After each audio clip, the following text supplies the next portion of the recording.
Bonjour à tous, bienvenue dans cette nouvelle vidéo ici à Anne, domaine Schmidtfall, où nous allons retrouver, bonjour Patricia, où nous allons retrouver également donc Nicolas qui s'occupe du domaine. Bonjour. Salut Nico. Ça va? Bien et toi? Très bien, merci. Avec ce beau temps? C'est magnifique. Écoute. Un peu froid, mais Ouais, c'est magnifique. mais mieux ça que la pluie. Mieux ça que la pluie, c'est vrai. On en avait assez jusqu'à présent. Ouais, on en a eu assez, oui, c'est vrai. Alors, ben, on va peut-être se mettre un peu au chaud. Oui, Hein? très bien.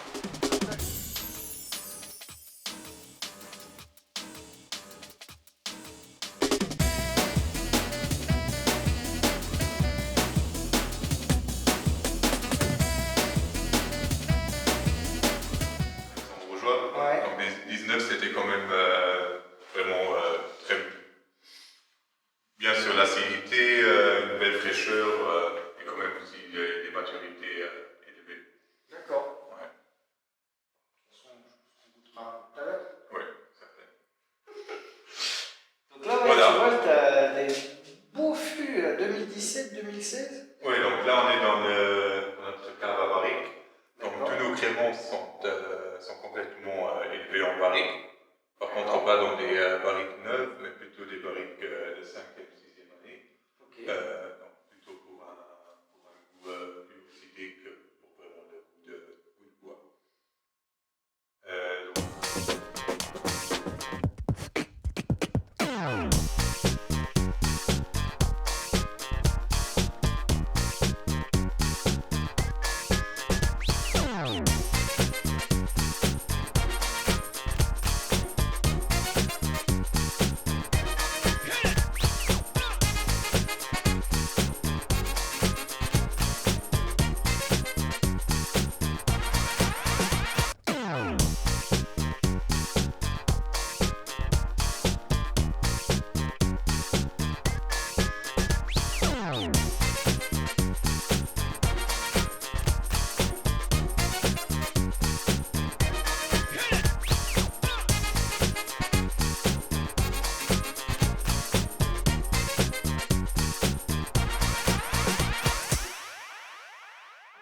Riesling 2020, ça je suis content de pouvoir le goûter. Voilà, Je mets mon verre en dessous.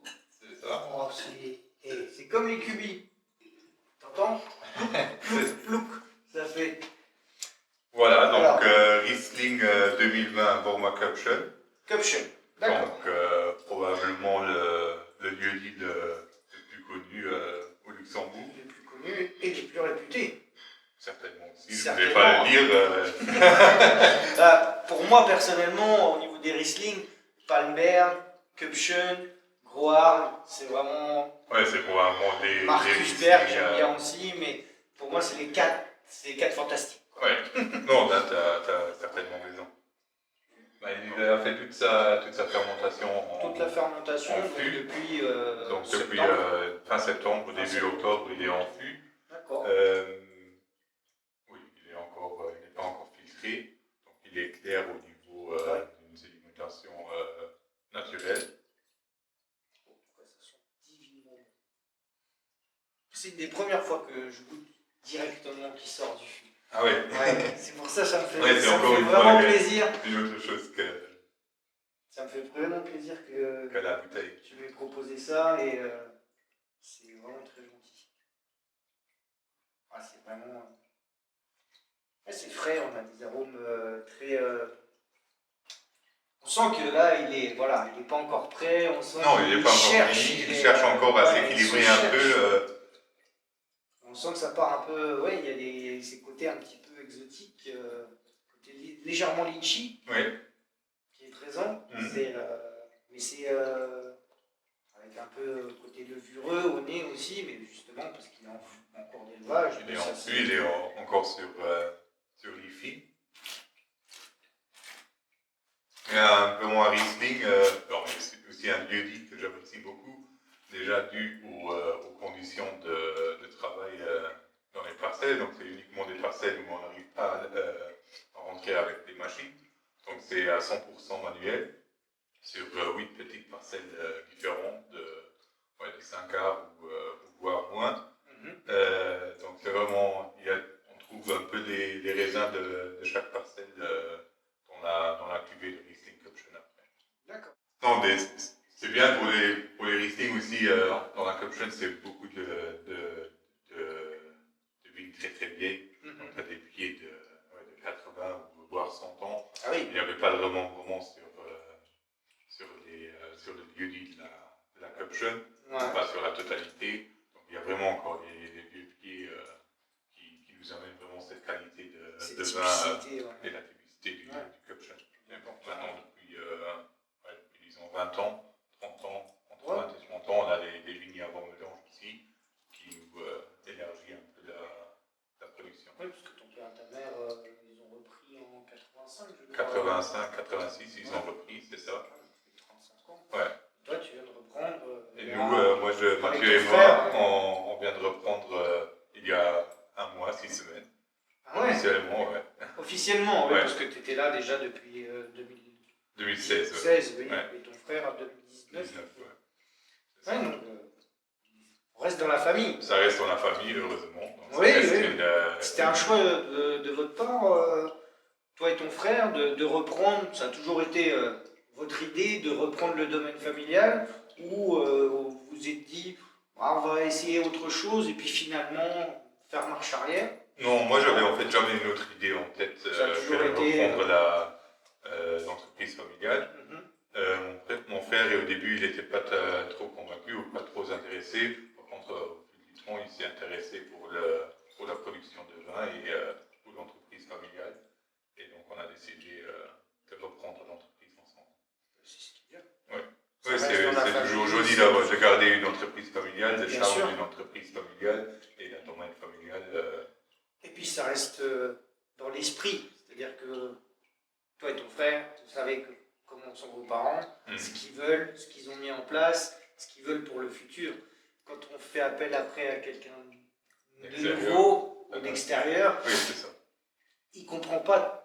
Il peut ne pas comprendre tous les tenants et les aboutissants là où on veut aller en fait. Oui, non, il y a certainement. Je sais qu'en plus ton père, au niveau de la préparation des vins, il est très strict, très carré. Il sait là où il veut aller. C'est pas.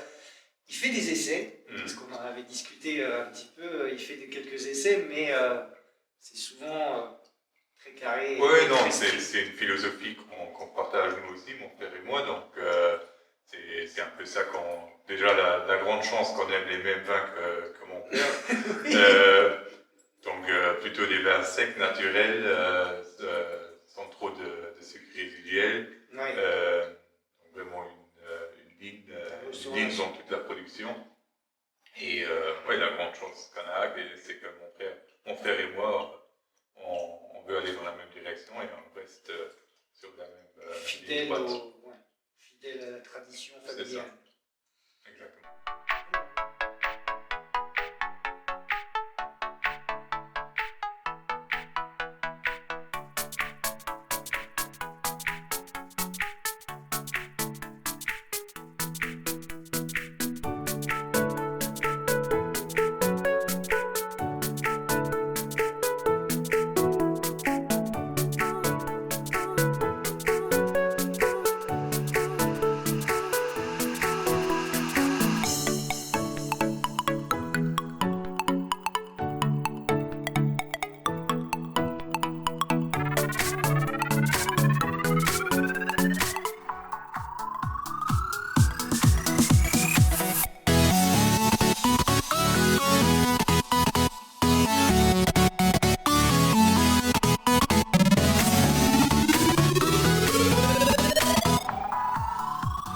Alors Nico, on est où ici? Donc on est toujours à Vormelange, dans le lieu-dit de la Köpfchen. Donc le lieu-dit qu'on a dégusté avant dans la cave. Donc c'est une des parcelles les plus vieilles qu'on a. Elle date de 1955, les pieds. Déjà un moment, hein. Ouais. Et comme dit avant, c'est aussi une des parcelles qu'on arrive uniquement à travailler manuellement, donc pas avec les machines. Bah on voit bien avec c'est pas facile d'accès déjà. C'est ça. Même en voiture. Donc les pieds sont déjà taillés. Ouais. Donc on a coupé les bois et laissé les bois pour les serments, pour les raisins du millésime 2021. D'accord. Donc là, elle est en sommeil. Elle est en sommeil. Elle se repose un peu. Elle se repose.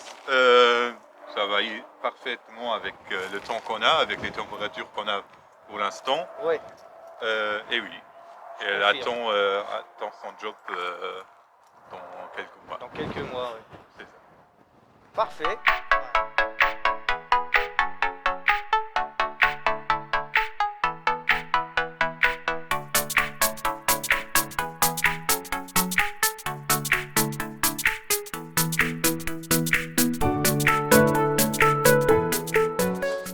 Alors Nicolas, merci pour cette invitation et cette visite dans les vignes et tout. C'était vraiment top. Et donc, c'est pas fini, puisque tu m'as préparé une petite surprise. C'est ça. On va déguster les millésimes 2019. Top. Voilà. Donc je pense qu'on va commencer avec un crémant. Bah, écoute, moi je suis tant qu'il y a à boire, je suis toujours partant. Voilà. Très bien. Donc Alors c'est on le commence par notre crémant générique. Donc Brut. crémant brut, Ok. élevé en barrique, à 100% en barrique pendant 5 mois. D'accord. Un assemblage majoritairement chardonnay et assemblé encore avec Riesling et Auxerrois. Destiné au cerveau, comme on disait tout à l'heure. C'est ça. Et donc, là, ouais. On a un beau nez. Il est légèrement boisé, mais justement, c'est ce qui est bizarre parce que, comme tu dis, qu'il a été vinifié en barrique, on s'attendrait à voir quelque chose de beaucoup plus boisé, de beaucoup plus riche au niveau bois Oui. au nez. Et finalement, on a un nez où c'est assez fin. C'est pas. Oui, c'est là qu'on joue un peu avec un nez crémeux avec du chardonnay. les âges Des barriques. C'est ça. Ben oui, puisque comme tu disais tout à l'heure, c'est pas des barriques neuves, c'est Ouais. des barriques qui ont déjà 4-5 ans. Donc forcément, le bois est beaucoup moins marqué. C'est ça. Ça prend du temps. Ça prend du temps, mais quand on fait les bonnes choses, ça Exact, prend c'est du ce que j'allais dire. Toutes les bonnes choses, ça prend du temps. Non, c'est vraiment beau. Je vous conseille. Vraiment très très beau.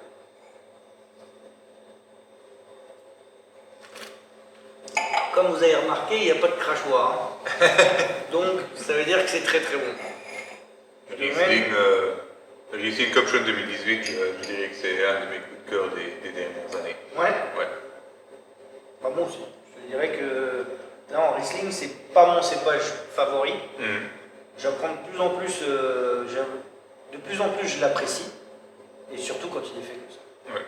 C'est vraiment la meilleure façon. Là. Et c'est vrai que les 19 sont beaucoup plus. J'en ai goûté quelques-uns et les Riesling en 19 sont beaucoup plus légers, fruités, plus d'acidité, qui sont très bons aussi, mais c'est deux styles différents. Ouais. Là, 18, on sent tout de suite, il y a plus de richesse, plus de mâche, plus de crème aussi. Il y a un côté crémeux. Oui, c'est difficile à comparer les deux. Oui, et ça fait même limite penser en bouche, côté crémeux fait penser un peu à des chardonnays. Ouais. Oui, un peu soyeux avec les comme gras ça. qu'il a. Ouais. Oui, qu'on ne connaît pas tellement sur les Riesling luxembourgeois. Non, oui. Sur les Riesling secs, ouais. Très beau produit.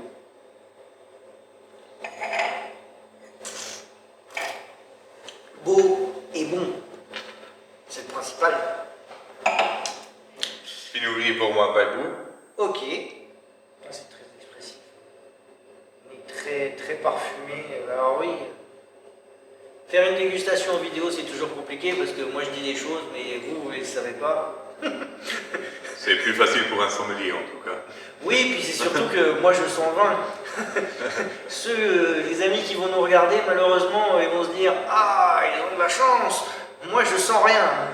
Bah oui, c'est. Mais il faut venir. Comme je dis, pour un sommelier, c'est le plus facile. Il faut venir au domaine, voir ces personnes très sympathiques et nous ferons une joie de vous faire goûter, tout simplement.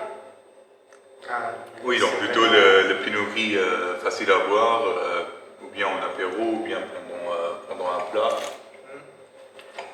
bien à boire comme ça sur la terrasse. Ouais, mais là, comme ça, c'est une explosion de fruits. C'est gourmand, c'est... Et justement, c'est pas trop aussi. crémeux. Bien sûr. Bah, il est comme moi, il dit jamais. Hein. Attention, hein, il vibre pas trop la caméra. Hein. Non, mais ça, c'est super bon. 2019. Ça, les yeux fermés, on peut y aller, les yeux fermés. Chardonnay SF millésime 2019, donc encore assez jeune pour un vin de la gamme SF. Oui, parce que là, 2019, du coup, comme il reste un moment dans les barriques, Oui, ça fait combien de temps qu'il a été embouteillé? il a été embouteillé il y a 3 mois, Oui, donc voilà. vraiment encore C'est un tout bébé. un bébé. Ils aimaient bien les bébés ici. Et Je sais pas si t'as senti, toi, hein, c'est exceptionnel. Là, t'as le gras, t'as le chardonnay. Tu fermes les yeux, tu te prends en Bourgogne. Là, je ferme les yeux, je me croirais sur un Saint-Romain. C'est franchement... C'est une belle couleur. Comme on disait, c'est un bébé, mais la couleur est déjà bien marquée. Hein, oui, Pinot Noir SF 2014, donc que j'ai ouvert ce matin. Merci, parce que malheureusement, sauf si vous en avez en cave, mais ils n'en vendent plus. Donc c'est vraiment... merci beaucoup. En rupture de stock depuis 5 ans, donc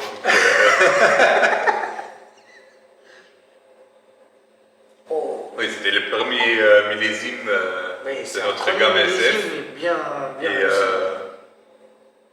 Il y a un nez de réglisse, de fruits, de bois, de sous-bois. Il y a les notes évolutives qui commencent à arriver. Là. On commence à avoir les arômes tertiaires qui commencent légèrement à pointer leur nez. Ouais,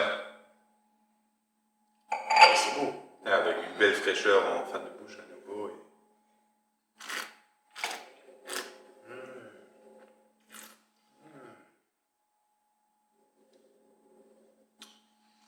Dommage que t'en aies plus à vendre, parce que ça, les amis, ça, c'est une petite pépite. Parce que ça se boit, mais alors, trop bien. Nico, merci. Un grand merci Merci à d'être la venu. maison Schmidt-Fall et à toi. Toujours Et, les bienvenus. ton frère, parce qu'on l'a vu, malheureusement on l'a pas vu dans la vidéo, ton père non plus, ta mère non plus, ils étaient là derrière, cachés, mais ils sont toujours présents.